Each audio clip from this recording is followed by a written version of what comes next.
This movie is everything that people who don't watch old movies think of old movies.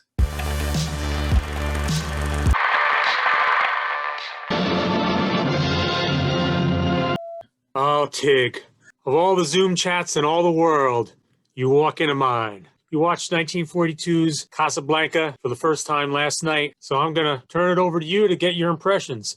Here's looking at you, Tig. This movie is everything that people who don't watch old movies think of old movies. Oh, that sounds like a damning insult. It's not meant to be damning. It's just what went through my head the first 20 minutes of watching the movie. It was everything that I assumed it was going to be. Definitely the first 20 minutes, it spends a lot of, not only does it spend a lot of time sort of setting up the situation and the world and all that, but yeah, it has a lot of the kind of tropes that you would expect. Are you suggesting that after the first 20 minutes, something changed in you or what? I would say after the first 40 minutes is when I started to actually enjoy the story. It took a while just because the movie is very much a movie of its time because this was made during World War II, right? Yes, this was made during World War II. So for people who haven't seen it, everyone has heard of Casablanca, but you might not be fully familiar with what it is. Casablanca is a 1942 picture starring Humphrey Bogart and Ingrid Bergman. It's concerning this guy, Rick, who owns a sort of a gin joint in Casablanca. Casablanca is in German-occupied French territory. Ingrid Bergman and her wife arrive in town trying to get visas to flee to the United States. Rick has visas. Perhaps a little long. I don't want them here overnight. Don't be afraid of that. Please keep them for me. Thank you. I knew I could trust you. But he's been warned this guy absolutely cannot be allowed to leave Casablanca. But it turns out that Rick had a past relationship with Bergman's character. So there's just sort of drama involved in like whether he will or will not help them. And it is very much of its time. And yes, you're right. It was made during World War II about the situation in World War II.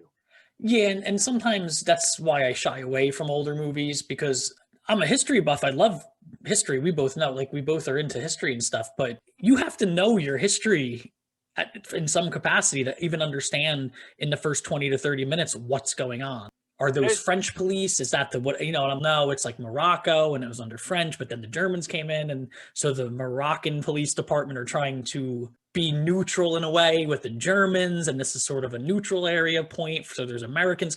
And it's like, if you don't know that, you don't know what the fuck is going on at all. Prior to you getting me to watch this movie, I would have been like, I would have sat through the first 15 minutes and been like, what is this? Is this like a war drama? Like, what the fuck is going on? I like how you almost slipped and said, making me watch it. Once the drama of everything started to kick in and Rick has the passport, he's like a neutral guy. He's like, doesn't want to play favorites with anybody. He just wants to. So he has these very important documents that could help a lot of people, good and bad.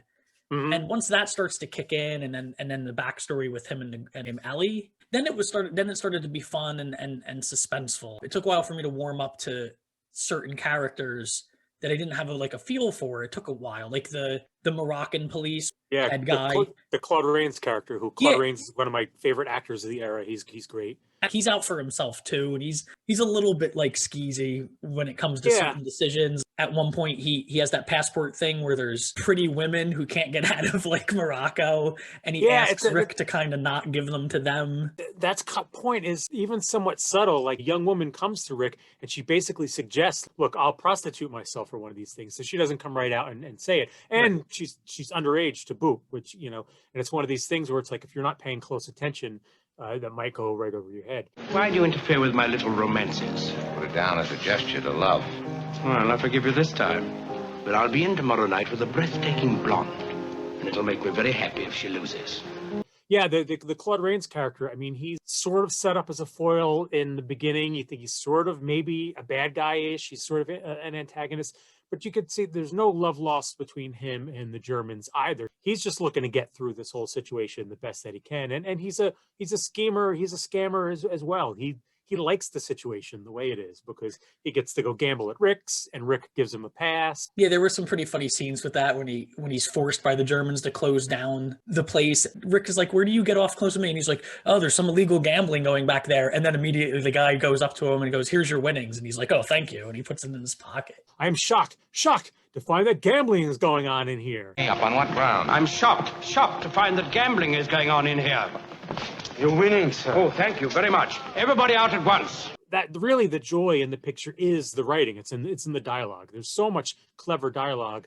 Ultimately, this, you know, the real meat of the story has to do with Rick's relationships with Ilsa, with Claude Rains' character, and, you know, with Victor Laszlo, Ilsa's husband, you know, and so on. And it's just sort of about Rick navigating this emotional minefield that, you know, that he's in. And once I realized that it's Casablanca, and the whole point is it's a city of scoundrels, so everybody's sort of dirty. I think one of the other things I think people who haven't seen it before might be struck by is how much of it will actually be familiar to them without them even realizing it. Because so much of this movie is sort of ingrained in our pop culture now. I wrote this down immediately in the first 5 minutes. Holy crap, Raiders of the Lost Ark. Oh, yeah, absolutely. Like, the first scene when the Germans come driving into Morocco and the people are in the streets and they literally drive the car into like town and they're the same scene. It's the same thing.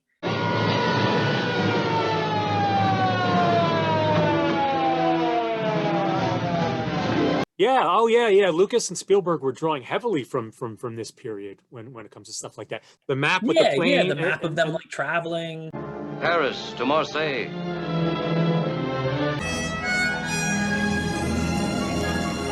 I bet they're asleep in New York. I bet they're asleep all over America. The quotes have just been quoted endlessly. I mean, you so many bits from this movie. You know the quotes even if you haven't seen the movie. I knew 5 quotes. Here's looking at you, obviously. Here's looking at you, kid. Here's looking at you, kid. Here's looking at you, kid.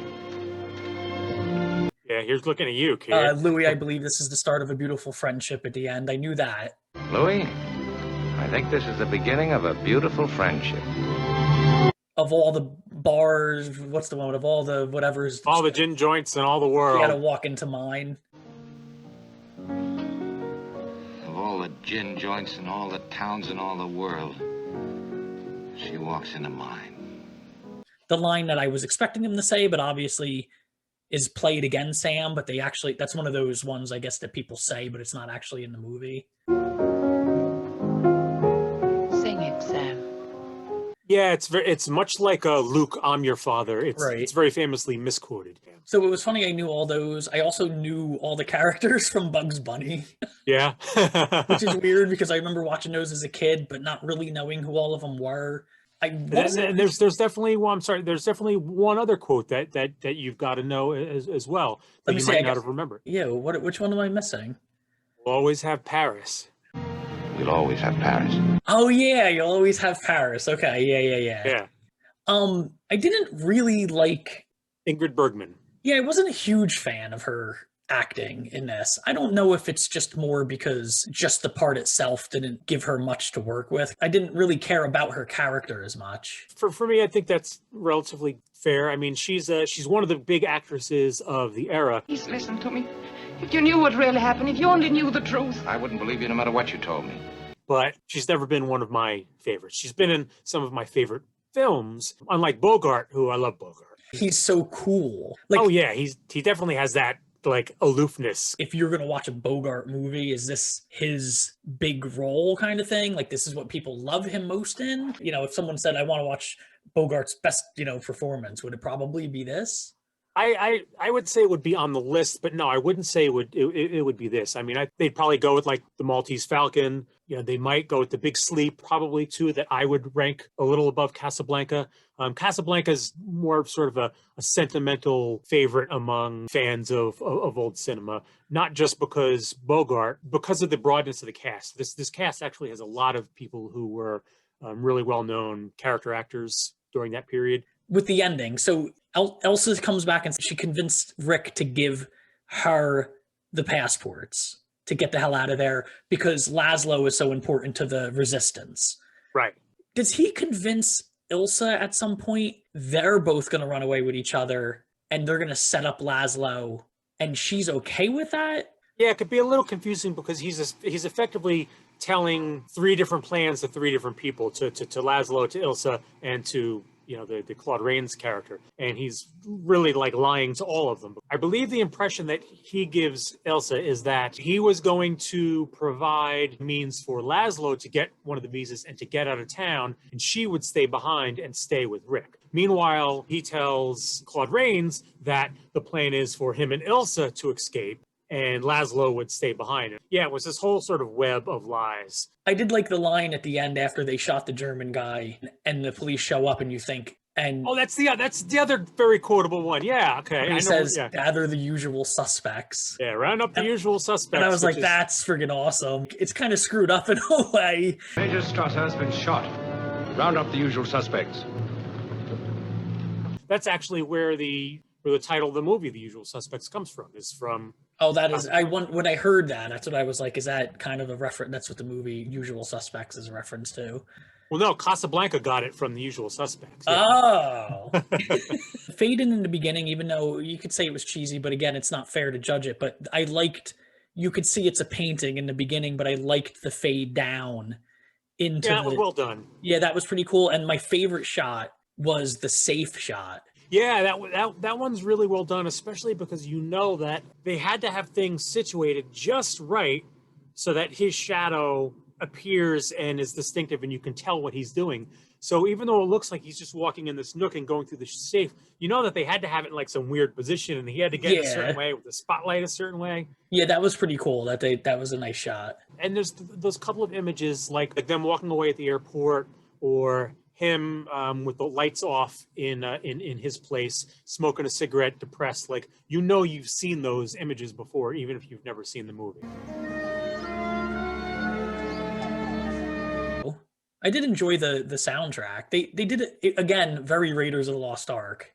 Yes, and that's actually another thing that without realizing that is like that song. Of course, you know that song.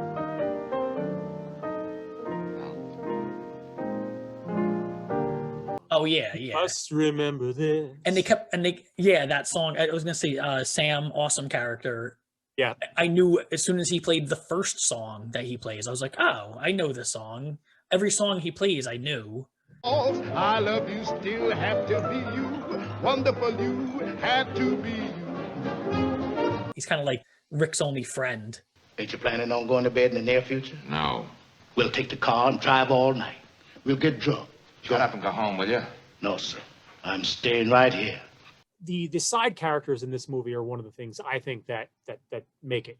Peter Lorre's character, the Sidney Broadstreet, who he was the big guy with the hat, who worked the black market, like the bartender, the Russian bartender. Oh yeah. Kind of a fun take character. Her home and make sure you come back. Yeah, I like the scene with the dueling songs. The Germans are singing their song, and everyone else. It rings a little cheesy these days, but I'm sure that back in the day, must have been like, oh yes, yes. There's one thing I noticed just overall with watching older movies is that it seems very often you'll see an old actor and actress and you'll go, oh, they kind of look like this person or they kind of look like this actor. And you start to realize like there's just these decades of people picking who's acting in their movie because when they grew up as a kid, that person looked like that person. Like there was a couple of times I was like, oh, this dude's just like Dom DeLuise and Mel Brooks. Mel Brooks probably loved these movies and he picked the character that looked like that guy and it was Dom DeLuise. Yeah, you can kind of recognize sort of lookalikes over the years. A bit on the making of the movie is actually kind of fun and interesting.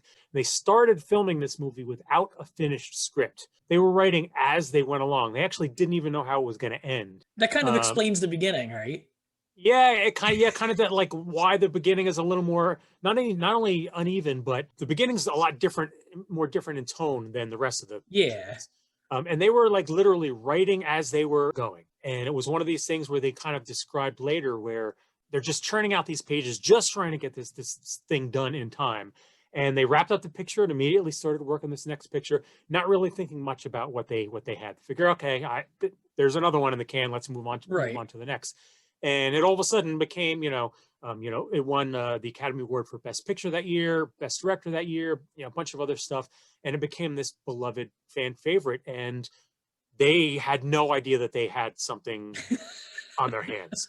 So for people who haven't ventured into films of this era and who are going to watch Casablanca along with us, to me, like my recommendation is, if there's something that you're going to pay attention to me, it's all about the dialogue. Just pay attention to that dialogue and just enjoy the ride that dialogue takes you on, because the conversations tend to be just really clever and really witty and really snappy. And there's just so many really great lines. Often you don't pick up on them until like your second viewing. Like sometimes the back and forth banter, it's like, oh shit, that was actually really good. Or, oh, there's some subtle stuff going on there I didn't notice, or, stuff like that. There was a part of me that after I ended, I kind of was tempted to play it again, because now that I knew like everything, I was like, maybe I should just watch it again, almost, just because now I know what to expect and I knew what was going on. I didn't pick this one because I think it's the best movie of the era. I probably could have drummed up 10 other ones that would have been more impressive from like a filmmaking perspective, or more exciting story-wise, or anything like that. It's Casablanca. It's so ingrained in so many parts of popular culture, especially in movie culture. Yeah, and now I can say I saw it. It doesn't matter how old it is or whatever. If it's a good story, it's a good story. That is Casablanca, which means my time. It's time to give Eric something to watch. I'm going to bring you back to the 80s then. Oh, an 80s picture. It's been a while. You're going to watch Twilight Zone the movie. John Landis, American Werewolf in London. Steven Spielberg, E.T. Joe Dante, The Howling. George Miller, Mad Max. These acclaimed directors take you to another dimension.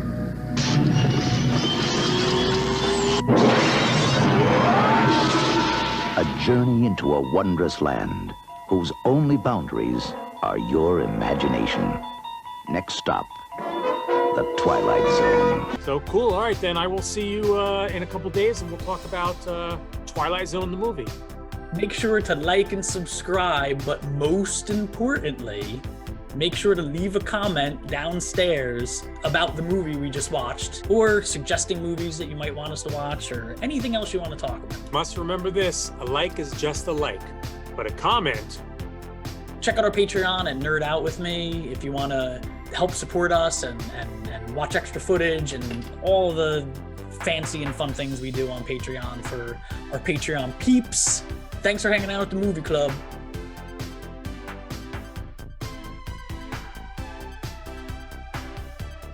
Please, boss, let's go. Ain't nothing but trouble for you here.